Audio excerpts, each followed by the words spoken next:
अस्सलाम वालेकुम dear students, I hope कि आप सारे ठीक ठाक होंगे। तो आज जो हमारा टॉपिक है, जो हमारा लेक्चर है, वो है हाउ अ ट्रांजिस्टर वर्क्स, या ट्रांजिस्टर किस तरह काम करता है, किस तरह हम एक ट्रांजिस्टर से काम ले सकते हैं, या किस तरह यही ट्रांजिस्टर हम इलेक्ट्रॉनिक डिवाइसेस में यूज़ करेंगे। तो हम इससे पहले हम जो है पिछले वाले जो लेक्चर था उसको रिकॉल करते हैं। पिछले वाले लेक्चर में हमने डिस्कस किया था कि ट्रांजिस्टर क्या होता है, इसकी डिस्कवरी कैसे हुई, ट्रांजिस्टर से पहले ट्रांजिस्टर का काम जो है वो कौन कर रहा था, या कौन सी डिवाइस थी जो ट्रांजिस्टर का काम कर रहा था। फिर इसके बाद डिस्कवर हुआ ट्रांजिस्टर, और ट्रांजिस्टर ने बहुत सारे काम को आसान कर दिया। ट्रांजिस्टर जो है वो किस तरह काम करता है, ट्रांजिस्टर जो है एज अ स्विच भी काम करता है और ये एज अ एम्पलीफायर भी काम करता है। वो आगे जो है वो हम डिस्कस करेंगे। लेकिन हाउ अ ट्रांजिस्टर वर्क्स, या किस तरह इसमें करंट की फ्लो होगी। पिछले वाली वीडियो में हमने डिस्कस किया था कि अगर हम PNP या NPN को देखें तो इसमें ये हमारे पास होगा एमिटर, बेस एंड कलेक्टर, और इसमें ये होगा एमिटर, बेस एंड कलेक्टर। ठीक है, तो इनको हम आगे लेके चलते हैं कि इसमें एमिटर बेस जंक्शन हमेशा फॉरवर्ड बायस होगा और कलेक्टर बेस जंक्शन हमेशा रिवर्स बायस होगा। इसी तरह यही भी है कि NPN में NP यानी एमिटर बेस जंक्शन वो हमारे पास फॉरवर्ड बायस होगा और ये हमारे पास होगा रिवर्स बायस। और ये आपको पता है कि ये क्यों हम फॉरवर्ड रखते हैं और क्यों हम इसको रिवर्स रखते हैं। ठीक है, और अगर नहीं देखा तो इससे पहले जो लेक्चर है हमारा इंट्रोडक्टरी लेक्चर ऑफ ट्रांजिस्टर, उसमें हम सारा डिटेल से पढ़ चुके हैं। तो पहले उस वीडियो को देख लें, फिर इसके बाद जो है इस वीडियो को देख लें। ठीक है, तो चलते हैं अपने ट्रांजिस्टर की तरफ कि हाउ अ ट्रांजिस्टर वर्क और how a current flow in a transistor. So starting with the अपने ट्रांजिस्टर को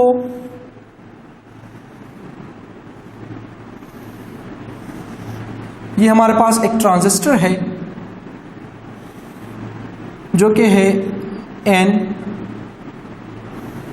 P और N, और आपको पता है हैवीली डोप्ड, लाइटली डोप्ड और ये मॉडरेट डोप्ड होता है।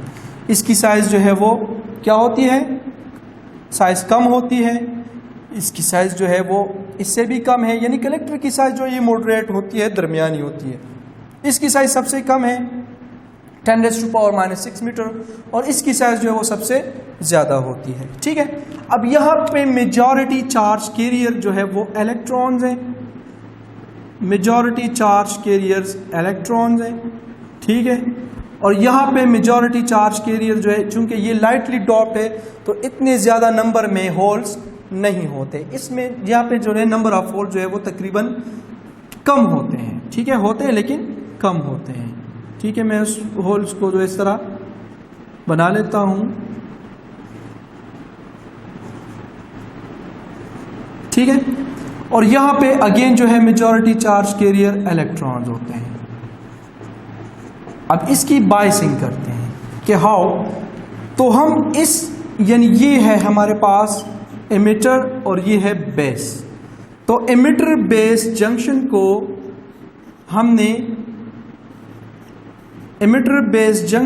हमने फॉरवर्ड बायस रखना है, फॉरवर्ड बायस। ठीक है, इसको हमने फॉरवर्ड बायस रखना है, तो इसको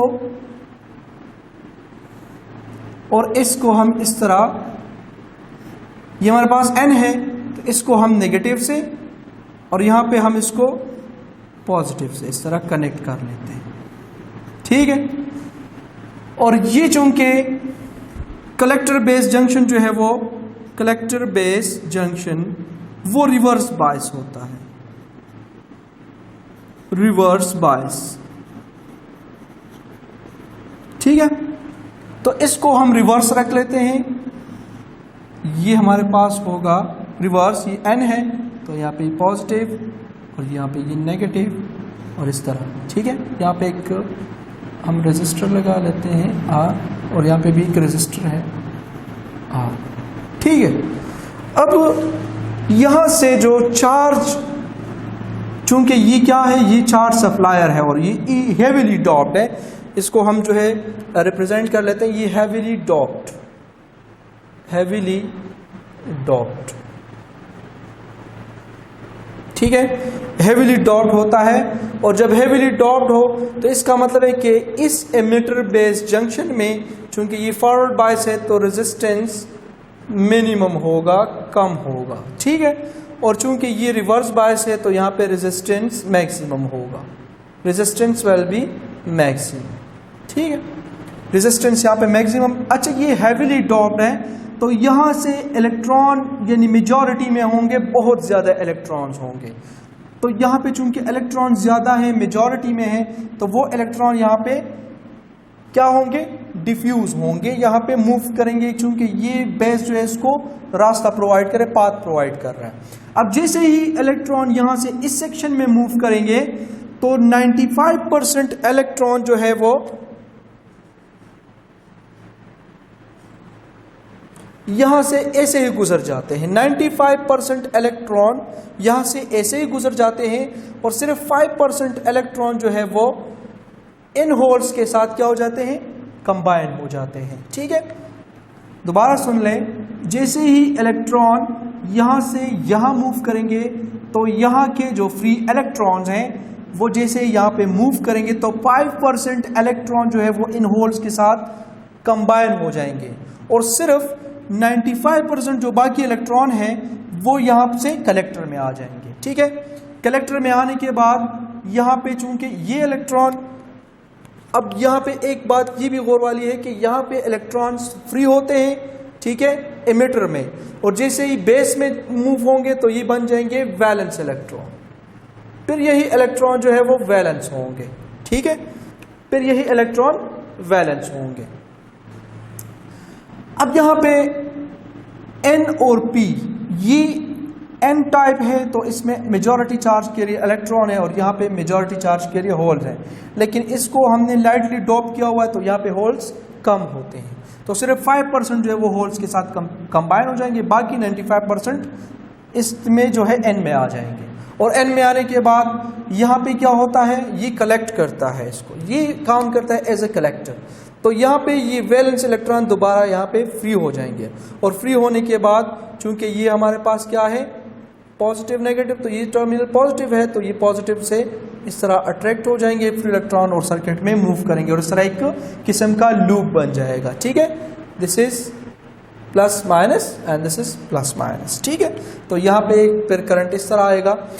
अब हम अपने करंट को देखते हैं कि किस तरह करंट फ्लो करता है। ठीक है, जैसे ही हम एमिटर से, अब एमिटर में जो करंट होगा उसको हम रिप्रेजेंट करते हैं IE से।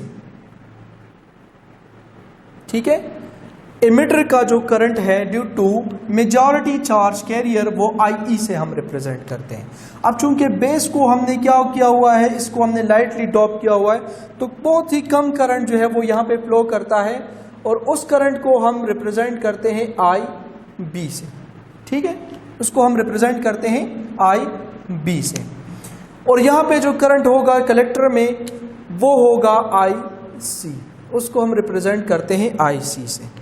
अब डायरेक्शन ऑफ करंट क्या होगी NPN में और PNP में। ठीक है, direction of current, electronic current की डायरेक्शन क्या होगी, और जो हमारे पास जो जंक्शन की करंट है वो क्या होगी। अब इलेक्ट्रॉनिक करंट और कन्वेंशनल करंट में क्या फर्क है। इलेक्ट्रॉनिक करंट, ये electronic current is opposite of conventional current. Conventional current, अब कन्वेंशनल करंट क्या है, the flow of current from positive to negative. ठीक है, और इलेक्ट्रॉनिक करंट क्या है, the flow of current from negative toward positive, negative से पॉजिटिव की तरफ या पॉजिटिव से नेगेटिव की तरफ। तो इलेक्ट्रॉनिक करंट और कन्वेंशनल करंट एक दूसरे के क्या होते हैं, अपोजिट होते हैं। तो अभी हम जो है वो करंट की, ट्रांजिस्टर की जो है वो देख लेते हैं कि करंट की डायरेक्शन क्या होगी। हमारे पास बेस है, दिस इज एमिटर, ठीक है, and this is base, this is collector, ठीक है। तो इसको हम जो है वो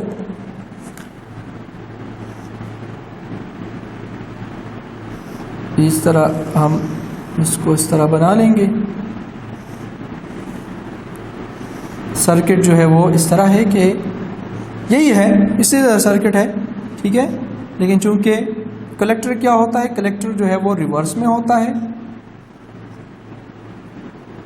yes, this is like this, positive and negative, और ये जो है वो फॉरवर्ड में होता है।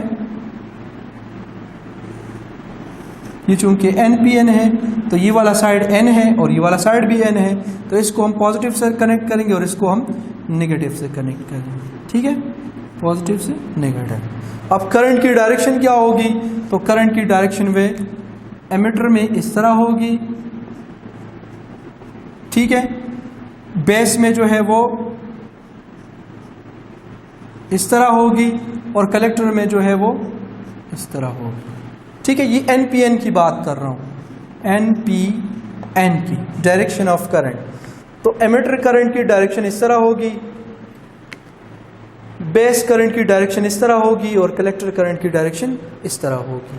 फिर अगर हमारे पास जो है PNP हो तो PNP में ये थोड़ा सा चेंज हो जाएगा, करंट की डायरेक्शन यानी बेस करंट की डायरेक्शन अपवर्ड होगी, ठीक है।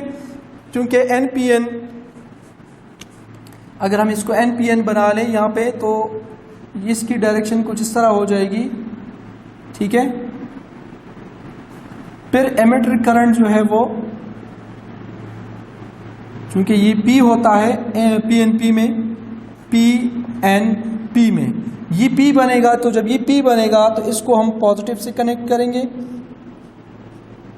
और इसको हम नेगेटिव से कनेक्ट करेंगे, ठीक है। और यहाँ पे ये हमारे पास अगेन P है तो ये होगा नेगेटिव से, यानी ये रिवर्स में होता है, तो इस वजह से ये नेगेटिव से, ठीक है। फिर करंट की डायरेक्शन क्या होगी, फिर करंट की डायरेक्शन जो है कलेक्टर की वो क्या होगी, एमिटर की,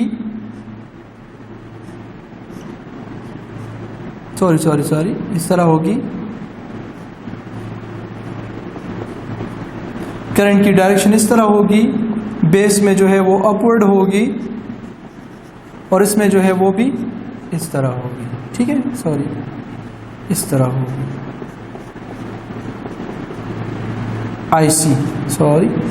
तो ये डायरेक्शन ऑफ करंट है कन्वेंशनल करंट और इलेक्ट्रॉनिक करंट की, ठीक है। क्योंकि इलेक्ट्रॉनिक करंट और कन्वेंशनल करंट एक दूसरे के अपोजिट होंगे, तो that will be the direction of current. तो ये हमारे पास है वर्किंग ऑफ ट्रांजिस्टर। ट्रांजिस्टर किस तरह काम करता है, ठीक है, किस तरह आपका जो है एमिटर होगा, किस तरह बेस होगा, किस तरह करंट ऑफ कलेक्टर होगा, ठीक है। तो ये सारा जो है this is the working of यानी flow of current. The flow of current, again सुन लें, द फ्लो ऑफ करंट जब पॉजिटिव से नेगेटिव की तरफ हो तो ये कन्वेंशनल होता है और जब नेगेटिव से पॉजिटिव की तरफ हो तो इलेक्ट्रॉनिक करंट होता है, यानी एक दूसरे के अपोजिट डायरेक्शन में जब फ्लो करते हो, ठीक है। तो वो आपको यहाँ से भी आप जो है करंट की डायरेक्शन को फाइंड कर सकते हैं और यहाँ से भी आप डायरेक्शन ऑफ करंट को फाइंड कर सकते हैं, ठीक है। तो ये था हमारा वर्किंग ऑफ ट्रांजिस्टर, ठीक है। आई होप कि आपको समझ आ गई होगी। अगेन अगर कोई क्वेश्चन है तो आप कमेंट सेक्शन में पूछ सकते हैं, ठीक है। तो ये था हमारा आज का लेक्चर, और अगर आप स्क्रीनशॉट लेना चाहते हैं तो ले सकते हैं, ठीक है। बाकी इसके बाद हमारा जो लेक्चर होगा वो होगा ट्रांजिस्टर एज एन एम्पलीफायर, ठीक है, कि ट्रांजिस्टर किस तरह एम्पलीफायर के तौर पे काम करता है। तो इंशाल्लाह वो नेक्स्ट वीडियो में डिस्कस करेंगे। ये था हमारा आज का लेक्चर, और कोई भी क्वेश्चन अगर आपका है तो वो आप कमेंट सेक्शन में पूछ सकते हैं। मिलते हैं नेक्स्ट वीडियो में। अल्लाह हाफिज़।